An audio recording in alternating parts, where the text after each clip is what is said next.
옆에 분들하고는 하지 말고요. 저하고만 샬롬이라고 인사합니다. 돌아가실 때 마지막 찬송 전에는 주변 분들하고 인사를 하시자고요. 그렇게 통일하는 게 좋을 것 같습니다. 지난 한 주간 잘 지내셨습니까? 예, 감사합니다.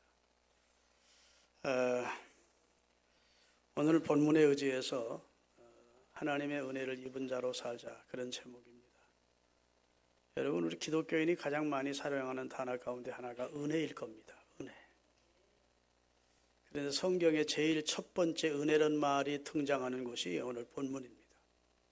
창세기 6장 8절에 노아는 하나님께 은혜를 입었다, 이렇게 돼 있어요.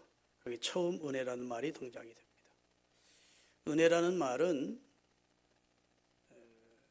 한 것 없는, 다시 말해서 대가를 받기에 아무 공적도 없는 그런 자에게 베풀어주는 호의를 은혜라고 그럽니다. 원어적으로 말하면 카리스라고 그러는데 우리 기독교의 입장에서는 따라합시다. 하나님께서 베풀어 주시는 모든 호의를 은혜라 한다. 그러니까 하나님이 우리에게 베풀어 주시는 모든 것을, 좋은 것을 다 은혜라는 말로 표현합니다. 우리를 불러주심이 은혜입니다. 예수를 통해서 우리의 죄를 속량하신 것이 은혜입니다. 성령으로 우리를 인쳐주신 게 은혜입니다. 할렐루야. 그 고귀한 믿음을 우리에게 갖게 하시고 오늘 또 건강한 몸으로 하나님 전에 나와서 예배할 수 있게 해주심도 은혜입니다. 모든 것을 그리스도인들은 은혜로 받아들입니다. 그래서 불신자들은 은혜 안에 살면서도 은혜를 모릅니다. 하나님께서 태양빛을 비춰주시고 우로지택을 내려주시고 그래서 열매를 먹고 생활을 하면서도 그것이 하나님이 일반적인 인류에게 베푸신 은혜인데 그 은혜를 모르죠. 그러나 우리 그리스도인들은 성경을 통해서 이 일반 은총을 우리가 누리고 있고 특별히 하나님께서 우리를 선택하시고 당신의 아들의 희생을 통해서 우리를 살려내셔서 우리로 그의 자녀 삼아주신 것이 우리에게 특별 은혜가 되는 겁니다. 할렐루야. 성경에 보면 모세가 우리에게 준 것은 율법을 주셨대요. 그래서 율법은 모세로 말미암은 것이요 하고 따라합시다. 은혜와 진리는 예수 그리스도로 말미암는 것이다, 이렇게 나와요. 여러분, 은혜는 누구에게서 오느냐? 하나님께서 그 아들을 통해서 우리 인류에게 은혜를 주십니다. 요한복음 1장 14절과 16절을 띄울 테니까 같이 한번 읽겠습니다. 말씀이 육신이 되어 우리 가운데 거하심에 우리가 그분의 영광을 보니 아버지의 독생한 자의 영광이요 은혜와 진리가 그 안에 충만하더라. 자, 설명하고, 요한은 예수님의 수제자 가운데 한 사람입니다. 예수님이 가장 사랑했던 12제자 중에 한 명입니다. 그가 예수님을 소개하고 있는데 여기 요한복음인데 이렇게 말합니다. 우리가 그분의 영광을 보니 아버지 하나님의 독생자의 영광으로 충만한 분이었다. 그리고 그 안에 은혜와 진리가 충만한 분이었다. 산과 사람은 멀리 볼수록 좋고 가까이 있어 보면 냄새도 나고 또 치부나 단점도 보이고 해서 가까이 생활하면서 존경하는 사람 많지 않습니다. 근데 3년 동안 예수님의 제자로서 가장 측근에 있고 식사할 때마다 예수님께 기대어 앉아있던 자가 요한인데 그분이 예수님도 우리와 똑같은 분이었다, 이렇게 말하지 않습니다. 태초에 말씀이 계셨고 그 말씀이 하나님과 함께 계셨고 그 말씀은 하나님이셨는데 그분이 육체를 입고 이 세상에 오신 분이더라. 그분 속에는 은혜와 진리가 충만하더라. 아멘. 그분 안에 하나님의 독생자의 영광으로 가득했었다. 그리고 나서 16절에 같이 읽겠습니다. 그의 충만한 데서 받으니 예수님의 충만하신 은혜와 진리가 충만한 분이고 독생자의 영광으로 충만한 그분에게서 우리가 받는데 그분은 은혜 위에 은혜더라는 겁니다. 바다에 파도가 밀려오고 또 파도가 또 밀려오듯 은혜의 쓰나미더라는 겁니다. 아멘 좀 하십시다. 하나님이 주시는 은혜는 한 번으로 그치는 게 아니더라는 겁니다. 계속 바다에 파도가 밀려오듯이 은혜의 쓰나미로 우리 가운데 은혜를 주시는 은혜가 풍성한 분이 하나님이시더라. 이렇게 말씀을 하셨습니다. 여러분 다 은혜 받으셔서 이 자리에 앉으신 겁니다. 기독교는 은혜로 시작해서 은혜로 마감하는 얘기입니다. 성경이 창조하실 때도 하나님이 인간을 의식하셨기 때문에 앞으로 당신의 형상을 담아 지으실 인간을 염두에 두셨기 때문에 창조 역사가 시작된 겁니다. 하나님이 굳이 인간을 염두에 주지 않았더라면 창조 역사를 하실 필요가 없는 분입니다. 그분은 스스로 영광 가운데 계신 분이에요. 아멘. 꼭 인간이 영광을 올려주어야 영광을 받으시고 그렇지 않으면 영광 받는 게 모자라서 헉헉대시는 분이 아니라고요. 그분은 스스로 영광 가운데 충만한 분인데 천지를 창조하는 시작 자체가 인간을 의식하고 인간들에게 은혜 주시기 위함입니다. 그래서 인간이 살 수 있는 최적의 환경으로 만들어 놓고 마지막 날 흙으로 사람을 빚고 생기를 코에 불어넣어 생명이 되게 하심으로 최고의 걸작품인 인간을 만들어 하나님과 영적인 교제를 하기를 원하셨던 것이지요. 그런데 하나님의 금기의 명령을 범함으로 죄가 세상에 들어오고 사단이 역사하기 시작하면서 인간이 불행해지자 하나님의 은혜를 포기하신 게 아니고 다시 새로운 은혜를 베풀기 시작해서 인간의 죄를 속량하는 법을 아멘. 그래서 구약시대에는 한시적으로 짐승의 피로 그들의 죄를 속량하시다가 때가 되어 선지자들에게 말씀하신 대로 때가 되어 당신의 아들을 세상 죄를 지고 가는 하나님의 속죄의 양으로 보내서 인류의 죄를 그를 통해 단번에 해결하도록 해주심으로 그를 믿으라 하는 겁니다. 그를 믿으라. 그를 네 구주로 받아들이라. 하나님이 널 사랑해서 베풀으신 하나님의 은혜의 역사임을 받아들이라. 그러면 내가 멸망치 않고 영생을 얻게 해줄 것이다. 이렇게 말씀하시는데 여기 성경이라고요. 그래서 성경은 하나님의 은혜로운 초청입니다. 많은 은혜를 주시기도 하셨고 준비도 해놓고 우리에게 두 손을 벌리시고 수고하고 무거운 짐진 자들아 다 내게로 오라고 초청하시는 거예요. 믿습니까? 하나님의 은혜는 또 한이 없고 끝이 없습니다. 은혜 위에 은혜라는 말은 하나님의 은혜는 다함이 없다는 겁니다. 아멘. 하나님의 은혜는 내가 이 정도 은혜 베푸시니까 이제 더는 은혜 못 주겠다 그러시지 않는다고요.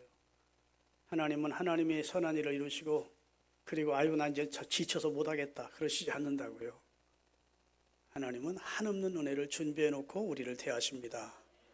그래서 에스겔서 47장에 보면 성전 문지방에서부터 생수의 강이 흐르더래요. 그 성전은 예수님을 말하고 흐르는 생수는 예수님을 통해서 오는 은혜를 말합니다. 예수님에게만 은혜가 있습니다. 진짜 인류에게 은혜를 주시는 분은 예수님이에요. 예수님의 사람에게는 은혜를 구할 수 없어요. 사람은 가까이 하면 실망할 뿐이고 나중에 다 타산적인 그런 입장이지 진짜 끝없는 한없는 대가 없는 은혜를 주시는 분은 예수님밖에 없습니다. 그러니까 예수님이 우리에게 은혜를 주신다고요. 성전은 예수님을 말하고 성전에 흘러내리는 생수는 예수님을 통해서 오는 은혜를 말하는데 처음에는 사람들이 발목에 이르는 은혜를 받는데요. 그 다음에 점점 은혜의 깊은 곳을 따라 내려가다 보면 무릎에 이르고 허리에 이르고 창이란 은혜의 강에서 쇠음을 칠 수 있는 은혜를 누리게 된대요. 아멘. 그리고 그 강 좌우에는 막 과일이 풍성한 나무들이 가득하고 강 깊은 곳으로 따라가 봤더니 거기는 너무너무 많은 배들이 물고기를 많이 잡고 뭐 격앙가를 부르면서 감사하는 노래를 부르고 있더래요. 그게 에스겔에게 보여주는 환상입니다. 하나님은 여러분과 저를 부릅니다. 발목에 이르는 은혜죠. 나 이제 예수 믿었으니까 됐어. 그리고 포기하지 마시고 더 은혜를 받으시고 사모하십시오. 계속 은혜의 깊은 곳을 따라 들어가다 보면 정말 나와 세상은 간 곳 없고 구속한 주만 보이는 야 예수 믿는 게 너무 행복하고 너무 감사하구나. 아멘. 그런 행복에 겨운 찬양과 감사가 아니 나올 수 없다고요. 예수님을 제대로 맛보지 못한 사람들이 많다고, 교회를 다녀도. 은혜를 따라 내려가십시다. 은혜를 따라 내려갈수록 그 은혜는 올라오는 거야. 그런데 성경 찬송가에도 보면 내 주 하나님 넓고 큰 은혜는 저 큰 바다보다 깊다 넓다. 그런데 사람들이 어떤 작용한다고요? 언덕을 떠나서 저 은혜의 바다로 가야 되는데, 믿음으로 가야 되는데, 사모하면서 주님을 찾아가야 되는데, 얕은 물가에 앉아서 찰싹거리는 작은 파도 보고 겁이 나서 못 간대. 겨우 교회만 다니지 겁이 나서 말씀 순종 못한대. 그렇게 살면 망하지 않아? 11조 오면 망하지. 주일 성수하면 망하지. 주일날 돈 벌어도 살기 힘든 세상에 이러면서 믿음으로 살려고 결단을 안 한다는 거예요. 아멘. 안 하는 것 봐래. 얕은 물가에서 하나님의 전능하심과 하나님의 풍성하심을 믿지 못하고 마음이 졸여서 못 가는 그런 안타까운 상황을 그 작시자가 노래한 겁니다. 나가자는 것이 은혜의 바다로. 여러분, 제가 목회를 하면서 느끼는 것은 은혜를 받은 사람은 은혜를 압니다. 그래서 교회도 가보면요, 아, 이 교회에 은혜가 있구나, 딱 느낌이 와요. 예배 참석하면 더 말할 것도 없고, 아무도 없는 교회 가서 기도를 할 때에도 느낌이 옵니다. 아, 이 교회에 은혜가 있구나, 성령이 역사하는 교회구나, 아멘, 이 교회는 부흥하겠구나, 딱 옵니다. 그런데 아주 영적으로 보면 차기 그지없는 교회가 있습니다. 은혜가 없는 겁니다. 얼마 안 있으면 그 교회는 점점 가기로. 여러분, 은혜 받은 교회, 은혜 받은 성도, 은혜 받은 가정이 되시기를 기도하십시오. 오늘 본문 보면, 자, 오늘 본문 창세기 6장 5절서부터 참고성경을 띄워주세요. 여호와께서 사람의 죄악이 세상에 가득함과 사람의 마음으로 생각하는 모든 것이 항상 악할 뿐이래. 선한 생각하는 사람이 별로 없더래요. 하나님 볼 때 항상 악할 뿐임을 보시고 땅 위에 사람 지었음을 하나님이 한탄하사 마음에 근심하시고 이르시되 내가 창조한 사람을 내가 지면에서 뭐예요? 쓸어버리되 사람으로부터 가축과 기는 것과 공중의 새까지 그리하리니 이는 내가 그것들을 지었음을 한탄함이니라. 하나님이 세상을 감찰하시다 보니까 너무 타락하고 강포가 가득하고 더러워서 인간의 영성이 다 죽어버렸대. 영혼의 기능을 못하더래. 그래서 5장 6장 3절에 보면 저들이 다 따라합니다. 저들이 다 육체가 됩니다. 고깃덩어리로 변했더래요. 몸만 있지 영혼은 기능을 상실한 존재가 되었더래. 그러니까 엄밀한 의미에서 하나님이 사람을 심판한 것이 아니라 다 짐승을 심판한 겁니다. 짐승은 몸만 있지 혼이 없거든요. 그런데 당시 심판받은 노아시대 사람들은 육체가 돼버렸지 영혼의 기능이 상실돼서 하나님이 괜히 동물 같은 인간을 만들었구나 싶을 만큼 하나님이 한탄하실 만큼 인간이 타락했다는 겁니다. 그런데 중요한 것은 8절에 그러나 이렇게 돼요. 그러나 여기는 다 같이 읽으십시다. 그러나 노아는 여호와께 은혜를 입었더라. 하십니다. 반전을 시키는 것이. 이렇게 타락한 세상에 심판을 자초하는 이 세상에 그러나 노아는 여호와께 은혜를 입었더라. 아멘. 여러분, 우리가 어떤 사람으로부터 호의적인 대접을 받거나 그 다음에 고마운 일을 입게 되면 제가 많이 은혜를 입었습니다 이런 말 하잖아요. 여호와 앞에 노아가 은혜를 입었대요. 은혜를 받았다라는 말씀보다 더 실감나는 것이 은혜를 입었대요. 그래서 하나님이 노아와 그의 가족을 구원하시기로 작정하신 것입니다. 그게 은혜지요. 멸망받을 세상에서 구원을 받는다는 건 은혜입니다. 그런 은혜를 노아에게 주시기로 작정을 하신 것입니다. 여러분, 저는 여러분에게 기도를 할 때 물론 장시간 기도 많이 하는 것도 중요합니다. 강청하는 기도 중요합니다. 그러나 기도의 내용이 중요합니다. 하나님이여 내게 은혜를 주옵소서라는 기도를 빼지 마십시오. 아멘.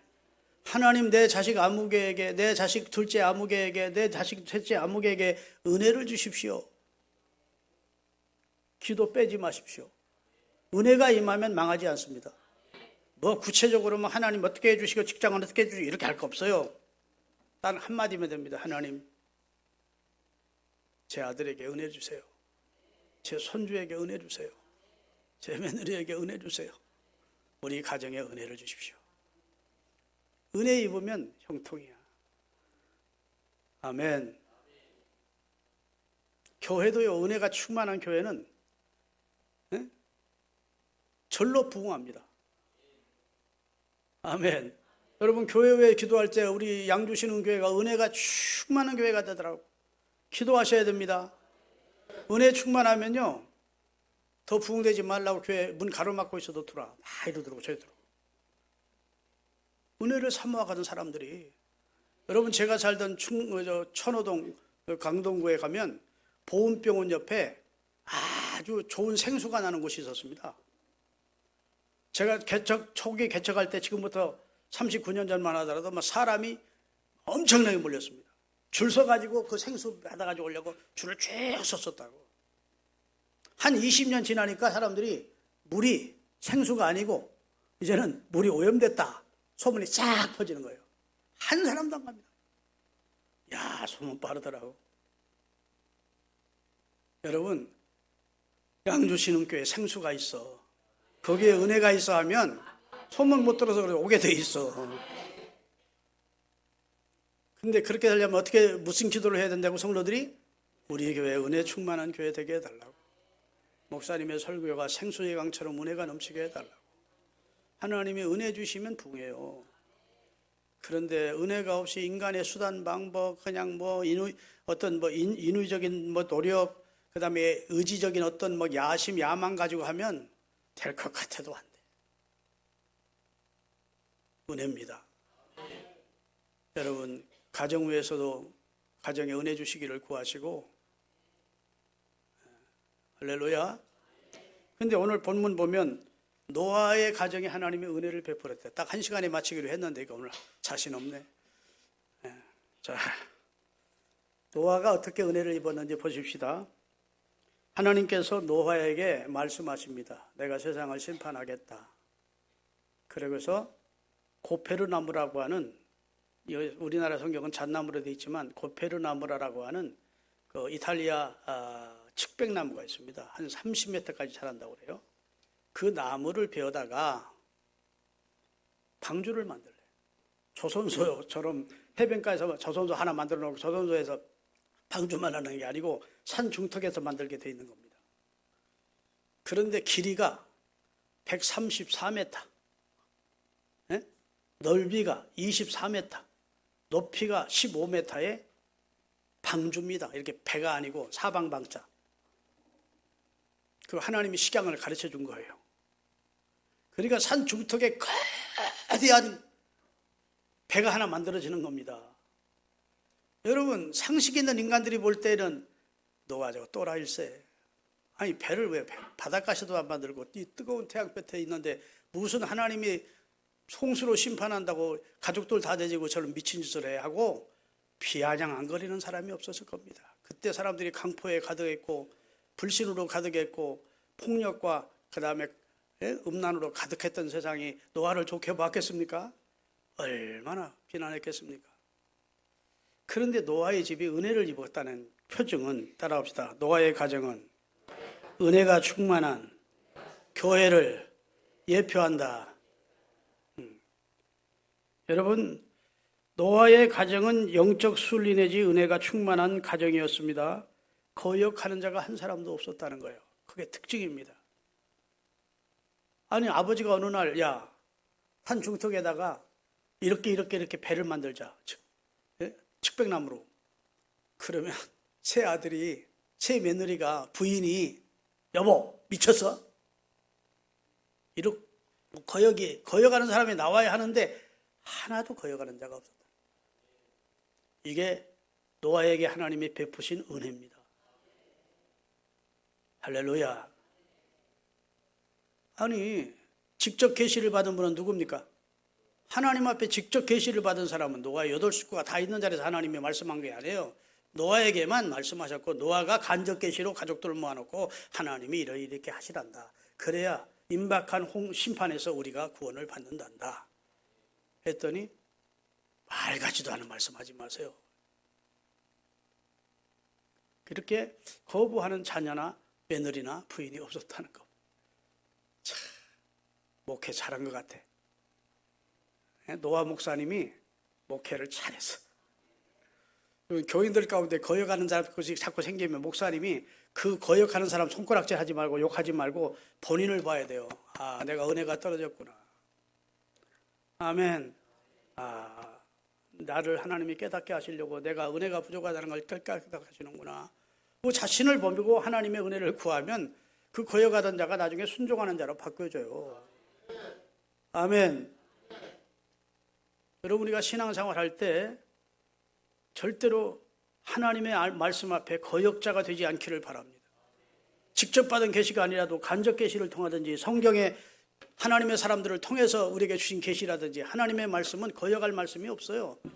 순종 못하겠으면 하나님 앞에 죄송할 뿐이지 거역하기까지 할 말씀은 성경에 없다고. 여러분 가정에서 자녀들이 자꾸 부모의 말을 거역하거든 그 거역하는 자식 탓하지 말고 여러분 탓하십시오. 아, 내가 애비 노릇을 제대로 못하는구나. 내가 은혜가 부족하구나. 아멘. 내가 가장으로서의 도리를 제대로 못했나 보구나. 하나님 앞에 그것 때문에 기도하고 하면 하나님이 다시 바꿔주셔. 할렐루야. 두 번째, 따라합시다. 방주를 짓고 난 다음 모든 짐승들이 저절로 들어. 이게 또 기적입니다. 이게 은혜입니다. 남들이 보면 평생을 엄청난 어리석음으로 끝날 수 있는 일인데 노아의 가족은 한마디 불평하지 않고 아버지의 뜻을 따라 하나님의 말씀이라니 방주를 지었습니다. 방주를 짓고 나서 이제는 암수 한 쌍씩 방주 안으로 들어와야 돼요. 그런데 6장 20절에 보면 그거 걱정하지 말래. 하나님이 한 쌍씩 나오게 만들어주겠다. 다 같이 읽겠습니다. 새가 그 종류대로, 가축이 그 종류대로, 땅에 기는 모든 것이 그 종류대로 각기 둘씩 4개로 나오리니. 쌍을 이루어서 나온대. 찝떡거리면서 오리도 쌍을 이루어 들어오고 방주 안으로. 아멘. 꿀꿀 돼지도 쌍을 이루어서 들어오고 들어온대. 만약 네가 사장에다가 한 쌍씩 다 방주 채우라 했으면 지금까지도 못 채웠을 거예요. 동물의 종류가 얼마나 많은데. 좀 웃기라도 하십시오. 이거 웃자고 하는 소리인데 그냥 심각하게만 듣지 마시고. 노아가 못할 일은 하나님이 다 해주시는 겁니다. 은혜가 임하니까 짐승이 다 나오더래. 땅에 새 기는 것도 공중에서도. 여러분, 이게 하나님이 하시는 일임을 믿으시기를 바랍니다. 요한복음 15장을 읽어보면요, 성경에 나는 포도나무고 너희는 가지인데 내게 붙어만 있으래. 아멘. 그러면 절로 열매를 맺는데요. 붙어있지 않으면 바깥에 버리고 발표 불에 던져 사르게 되지만 생명의 원줄이 되시는 예수님께 붙어만 있으면, 붙어있는 건 수고로운 게 아닙니다. 그냥 붙어만 있으면 절로 영양분이 뿌리에서부터 은혜의 진액이 올라와서 열매를 절로 맺게 한대. 절로 열매를 맺게 한다. 신앙생활은 하나님의 은혜에 붙어 있으면 절로 아름다운 성령의 열매가 맺힙니다. 기도의 열매가 맺힙니다. 할렐루야. 신앙생활을 막 영리적으로 하려고 할 거 없어요. 내가 노력하고 애써가지고 신앙의 열매가 맺히는 게 아니에요. 그걸 하나님이 기대하는 게 아닙니다. 하나님은 우리에게서 플라스틱 열매를 요구하는 게 아니에요. 인조 열매를. 자연스러운 열매. 주님의 은혜 안에 붙어 있으면 우리가 하나님이 기뻐하는 열매가 절로 맺힌다. 신앙생활을 진짜 제대로 하는 사람은 행복한 신앙생활을 하는 겁니다. 막 노력하고 막 애쓰고 그러지 않아요. 주님이 절로 좋고, 불쌍한 사람 보면 절로 사랑이 가고 절로 된다고. 절로. 아멘. 조금 자기에게 잘못한 사람도 절로 예수님을 생각하고 절로 용서가 된다고. 절로 하는 신앙생활 하시기 바랍니다. 둘씩 저절로 들어도 돼. 아오대. 그리고 세 번째는 따라합시다. 방주에는 정한 짐승과 부정한 짐승이 함께 나왔다. 자, 창세기 7장 7절 읽겠습니다. 노아는 아들들과 아내와 며느리들과 함께 홍수를 피하여 방주에 들어갔고, 그 다음에 계속 읽어보면 정한 짐승과 부정한 짐승, 짐승들도 나와 들어갔대요. 제가 그 내용을 좀 여러분에게 이게 좀 시간이 많이 가서 읽어드리지 않겠습니다만, 하여튼 정한 짐승, 부정한 짐승이라고 노아가 선별하지 않았대요. 너희들은 안 들어오지 마. 너희들은 부정한 짐승이니까 더러우니까 들어오지 마. 그러지 않았대요.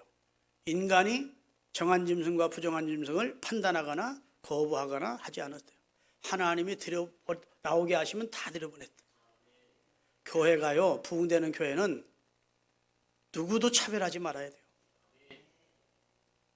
야고보서에 보면 너희 가운데 천에 가락지를 끼고 고급 옷을 입고 나온 사람은 여기 앉으라고 귀빈 대접해주고, 헐벗고 굶주린 사람이 나오면 너 거기 앉았든지 나가든지 네 마음대로 하고 차별을 한다면 그게 무슨 교회겠느냐고 예수님이 야고보를 통해서 우리를 일깨워준 내용이 있습니다. 아멘. 교회는 세상에서 소외당하고 천대당받고 가난하고 그 다음에 고아와 과부처럼 어려운 사람들이 오면 더 사랑을 베풀어 줘야 돼요. 교회가 사람 차별하는 곳이 되면 안 됩니다. 정한 짐승이 오든 부정한 짐승이 오든 우리 기준으로 판단하면 안 되고, 다 주님이 보내신 귀한 생명으로 알고 받아들이는 교회가, 양 주시는 교회가 될 수 있기를 바랍니다. 제가 오늘 설교를 준비하는 것은 바로 우리 교회가 이런 교회가 되기를 꿈꾸는 거예요. 할렐루야. 그 다음에 문도 하나님이 닫아주셨대. 방주 문을 노아가 다 짐승 들어간 다음에 자기가 안에서 이렇게 잠근 게 아니고 하나님이 마지막 들여보내고 잠그셨대요. 7장 16절입니다. 들어간 것은 모든 것의 암수라 하나님이 그에게 명하신 대로 들어가며 여호와께서 그를 들여보내고 여호와께서 문을 닫. 문맥적으로 보면 여호와가 문을 닫더래. 하나님이 문을 닫는 거예요. 성경에 보면 주께서 문을 닫으면 열 사람이 없고 닫으면 열 사람이 없다 했는데, 지금은 하나님이 은혜의 문을 열어놓은 때입니다. 아무나 오라고, 수고하고 무거운 짐자들이 오라고, 부정한 짐승도 오라고, 정한 짐승도 오라고 다 열어놓았어요. 그런데 어느 때가 되면 하나님께서 문을 닫으시겠다는 겁니다. 아멘. 성령을 거두시겠다는 겁니다. 그때는 부정한 자는 그대로 부정하고 복수라는 자는 그대로 복수라고 악한 자는 그대로 악수고 회개하면서 돌아오는 자가 없을 거래. 왜? 회개도 성령의 비춤이 있을 때 회개가 되는데 성령을 하나님이 거두어 가시면, 그러니까 지금이 은혜 받을 만한 때, 지금이 구원의 날이에요. 지금 은혜 받고 지금 구원의 날, 주님이 활짝 문을 열고 두 손 벌리고 우리를 받아주시려고 기다리실 때 돌아와야 돼요. 노아가 문을 직접 닫지 않았대요. 하나님이 문 닫기까지 기다리셨어요. 얼마나 영적 순리가 충만합니까? 얼마나 하나님의 은혜가 강력합니까? 그 다음에 노아가 방주를 짓는데 오랜 시간 걸렸다가 홍수가 내리기 시작해서 성경에 보니까 막 땅에 있는 샘들이 터지고 막 하늘에서 40주야를 비를 쏟으니까 다 죽는 거예요. 다 죽는데 산으로 도망갔겠죠, 사람들이. 산에 또 물이 차오르니까 나무 꼭대기로 막 올라갔을 거예요. 거기도 또 물이 차오르니까 어디만 내려놨을까요? 콧구녕만 내놓고 숨을 쉬었을 때 콧구녕까지 싹 덮여버렸다고. 아멘. 성경에 보니까 기식이 있는 모든 생명은 다 죽었대. 기식이라는 말은 코로 호흡하는 생명은 하나님이 싹 쓸었대. 방주 안, 곧 영적인 방주 대신 예수 안에 들어온 자만 마지막 심판에는 구원해 주겠다는 메시지입니다. 그래서 성경은 예수 그리스도 안에서, 주 안에서, 예수 안에서 안이라는 말을 강조하는 겁니다. 믿습니까? 우리가 부산을 가려고 하면 비행기 안으로 들어가야지, 비행기 공항에 가서 비행기 날개 붙들고는 못 가요. 예수라는 분만 지식으로 알아가지고 못 가. 예수님 안으로 내 믿음을 고백하고 예수를 내 구주로 영접하고 예수 안으로 들어와야 하나님이 우리를 책임 주신다. 그래서 물이 개인 걸 어떻게 알았느냐. 다 띄우세요. 8장 13절. 601년 첫째 달 곧 그 달 초하루 날에 땅 위에 물이 거친지라 노아가 방주 뚜껑을 제치고 본즉 지면에 물이 거쳤더니. 자, 물이 거친 것은 1년 후 홍수가 나고 40일 홍수가 있었은 후에 1년이 지나니까 물이 거치더래요. 그래서 노아가 방주 뚜껑 3층에 있는 위에 뚜껑을 열고 나와버리니까 물이 거쳤어. 그러면 나와야 되잖아요. 징글징글하지 않겠습니까? 그 짐승 똥냄새 나고 하는 방주 안이. 그런데 계속 읽겠습니다. 둘째 달 21의 날 땅이 말랐더라. 그리고 하나님이 문을 열어주심으로 나옵니다. 야, 영적 순리가 충만한 거예요. 노아 바보였네. 그렇게 생각하지 마시고 하나님이 행하시는 일에 자기를 전적으로 맡긴 겁니다. 이 놀라운 진리를 배우시기를 예수 그리스도의 이름으로 축원합니다. 주님의 인도를 기다리는 것이죠. 하나님의 심판이 예고되어 있었고 노아 시대 때 하나님의 심판은 집행되었습니다. 그런데 노아의 때와 같이 인자의 마음도 그러하리라 하면서 지금은 하나님의 불심판이 예고되어 있고 그 심판이 집행될 것입니다. 다 아멘 하십시오. 하나님의 말씀 앞에는 아멘 하셔야 돼요. 심판이 있기 전까지는 방주는 무용지물이에요. 저게 무슨 필요가. 산죽통에 고페르나무로 어떤 큰 배를 하나 만들어놨는데 그게 무슨 의미가 있습니까? 그게 무슨 무용지물이지. 산의 미관만 해친 꼴이 되지. 사람들이 볼 때 어리석고 미련한 공사를 노아의 가족이 한 것이죠. 그 가족은 덜 떨어진 사람들 취급을 받았을 것입니다. 지금도 세상은 교회가 도대체 뭐 하는 것이냐? 그리고 교회를 적대시하는 사람들이 지금도 많이 있습니다. 그러나 일단 하나님의 심판이 시작되면 이 방주보다 더 안전한 구원처가 없습니다. 피난처가 없습니다. 예수 안만 있는 것만 구원해 주시는 거예요. 기식이 있는 모든 생물은 다 죽게 되어 있습니다. 여러분, 여기 방주는 방주에 모형되시는 예수 그리스도를 말하는 것이고 우리가 예수 그리스도 안에서만 성경은 생명이 있고 구원이 있음을 선포해 준 줄로 믿습니다. 여러분, 이 시대에 하나님이 그러나 아무개는 여호와께 은혜를 입었다. 아멘. 그러나 남영주 장로는 여호와께 은혜를 입었다. 아멘. 그러나 김동신 집사는 여호와께 은혜를 입었다. 다 그런 하나님의 백성으로 사십시다. 은혜를 사모하세요. 조금 은혜 받아놓고 자족하고 아이 나 이만하면 됐어 그러지 말고 은혜의 깊은 곳으로 더 내려가서 하나님의 풍성함을 경험하며 여러분 가정에 거역자도 없고 순적하게 하나님이 보호하시는 하나님의 복주심을 경험하며 사시기를 바랍니다. 따라합시다. 선택받은 자에게 하나님은 평강으로 인도하신다. 여러분, 제가요 우리 주변 목사님들한테 세상에 목사님처럼 복받은 사람 어디 있어? 목사님처럼 은혜로운 목회하는 분이 어디 있어? 이런 말을 들어요. 오해하지 말고 들으세요. 제 목회가 하나님이 내 은혜로 코팅해 준 것 같은 목회였어. 코팅이 뭔 줄 아시죠? 코팅. 뭐 재난이나 어려움이나 이런 것들이 나를 범접지 못하도록 지켜주죠. 그래서 46년 동안 당회를 해도 재직회를 해도 공동을 해도 반대하는 사람이 한 사람도 없어요. 근데 목회 말년쯤 되다가 반대하는 사람이 하나 딱 나오더라고. 장로님 가운데 당회하는데. 그래 마음이 섭섭했어요. 그런데 그것조차도 하나님이 복으로 바꿔주시더라고요. 그래서 태어난 교회가 이 교회입니다.